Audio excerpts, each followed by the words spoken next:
Ok, c'est parti. Donc Bruno, pour commencer, on va un petit peu parler de cette expérience que vous avez eue au sein du championnat chinois. Bon, alors déjà, comment on en arrive à rejoindre la Chine? Comment ça s'est fait déjà, tout simplement? Tout simplement par l'intermédiaire de mes agents qui m'ont appelé un vendredi soir, il était environ minuit en France, pour me dire qu'ils avaient un club chinois qui m'attendait le lundi, donc 2 jours après. Donc j'ai été un peu pris de court et surpris, mais voilà, je me suis dit que ça pouvait être aussi, après ce que j'avais connu à Lyon, une très bonne expérience d'aller à l'étranger et de découvrir aussi une culture complètement différente et des codes complètement différents de ce que j'avais l'habitude de connaître ici en Europe et en France. Avant d'avoir cette piste, c'est un championnat où vous aviez eu peut-être des échos de la part des scouts ou pas du tout? Ils avaient dû découvrir ce championnat? Non, non, j'avais pas eu d'écho, je connaissais pas du tout le championnat. Et je suis arrivé et 3 jours après, j'avais déjà un premier match à jouer. Donc il a fallu vite se mettre dans le bain. J'ai eu la chance d'être très bien entouré là-bas, notamment par mon traducteur,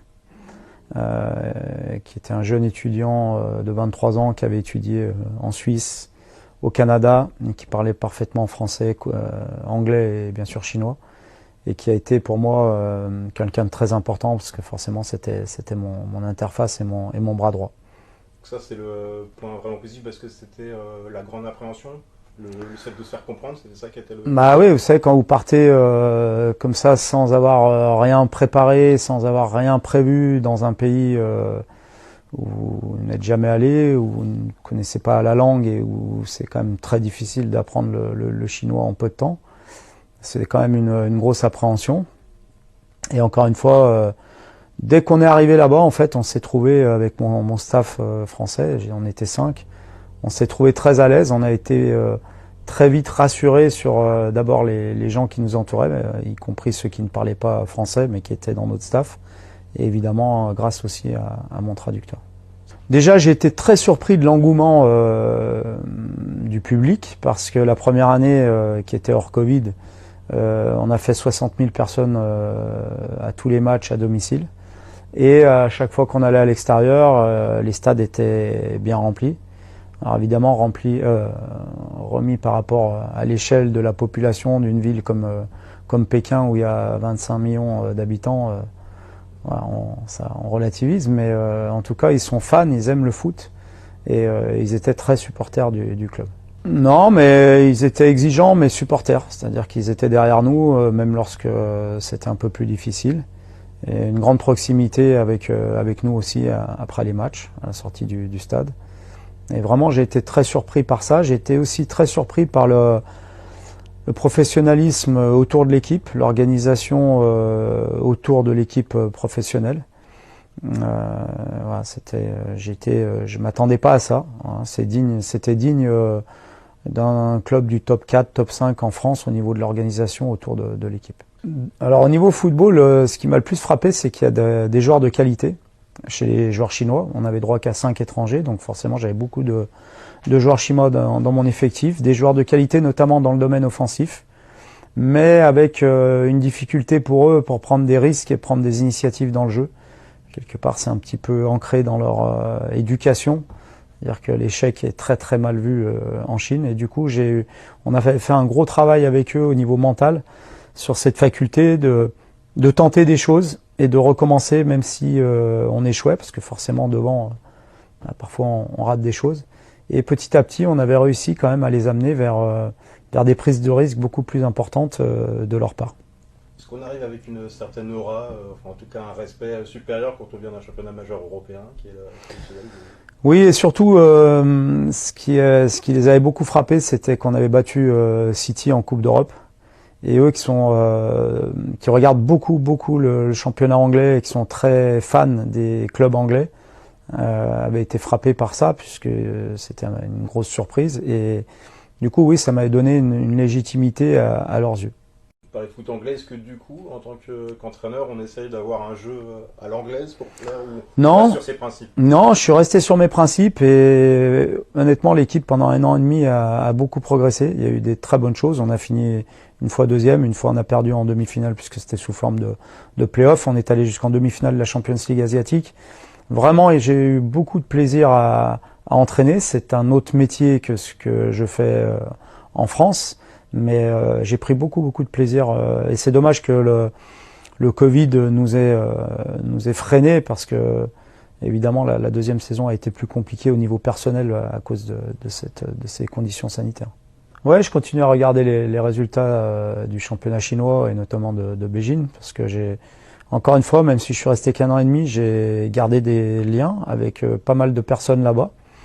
Donc évidemment, je suis le championnat chinois et je pense que ils ont un gros travail à faire au niveau de la formation, que ce soit des cadres et des jeunes joueurs, parce qu'il y a un potentiel, il y a un vrai potentiel pour faire quelque chose. Mais il faut bien sûr s'occuper des clubs professionnels, de l'élite. Mais je pense qu'il y a un gros travail à faire au niveau de la formation pour que le football chinois devienne plus compétitif. Ouais, c'est peut-être là-dessus qu'il y a peut-être un peu d'impatience, c'est-à-dire que nous, ça s'est pas fait du jour au lendemain, c'est un sport historique dont ça fait par les bases, qu'on n'arrive pas directement à un haut niveau sans avoir les fondations. Oui, mais en Chine, ils sont très impatients et ils veulent avoir un peu tout de suite. C'est voilà. Mais en tout cas, j'ai vraiment une très bonne expérience et j'ai hâte d'ailleurs de retourner dans le pays pour revoir certaines personnes qui sont là-bas. Ok, super pour la partie chinoise. Du coup, après cette expérience, retour en Ligue 1? Non, honnêtement, comme je vous l'ai dit, s'il n'y avait pas eu la période Covid, j'aurais bien aimé rester encore en Chine parce que je m'y sentais bien. Encore une fois, avec un métier qui était un petit peu différent, mais j'avais un bon équilibre entre ma situation professionnelle et ma situation entre guillemets personnelle.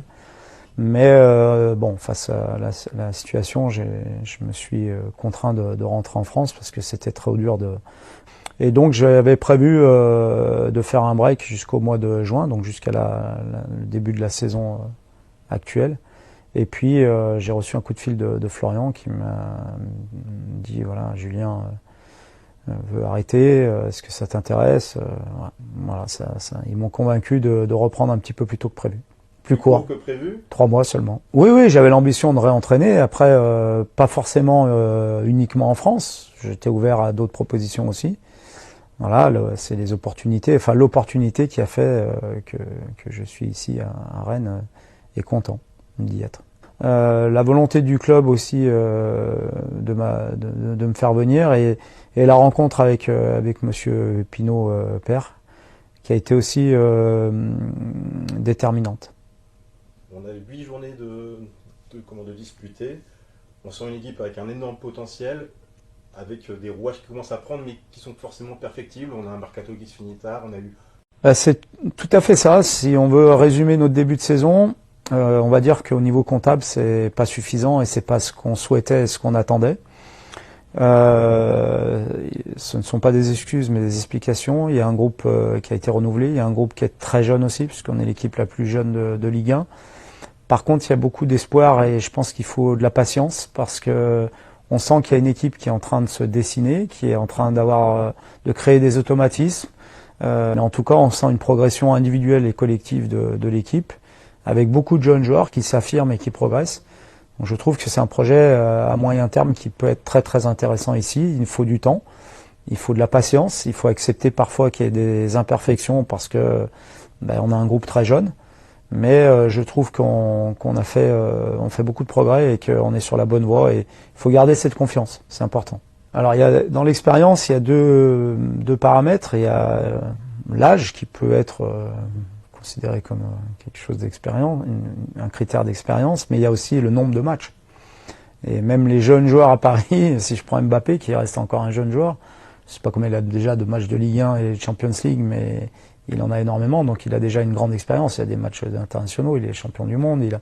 Donc il y a ça aussi qui est, même chez des jeunes joueurs à Paris, il y a une expérience qui est nettement supérieure à la nôtre. L'équipe de Paris qui fait un début de championnat sur le comptable parfait, mais qu'on voit qui est accrochable en tout cas. Enfin... Ouais, mais sur 24 possibles, évidemment, qu'on veut toujours plus parce que c'est Paris, parce qu'on imagine que ils vont gagner tous les matchs 4-0 ou 5-0, mais le football c'est pas ça. Et je trouve que ce qu'ils font c'est extraordinaire pour avoir connu aussi, sans être coach, mais dans le staff, les années des titres à Lyon. je peux vous dire que c'est difficile de gagner, de toujours gagner, gagner, gagner. Et ce qu'ils sont en train de faire, c'est simplement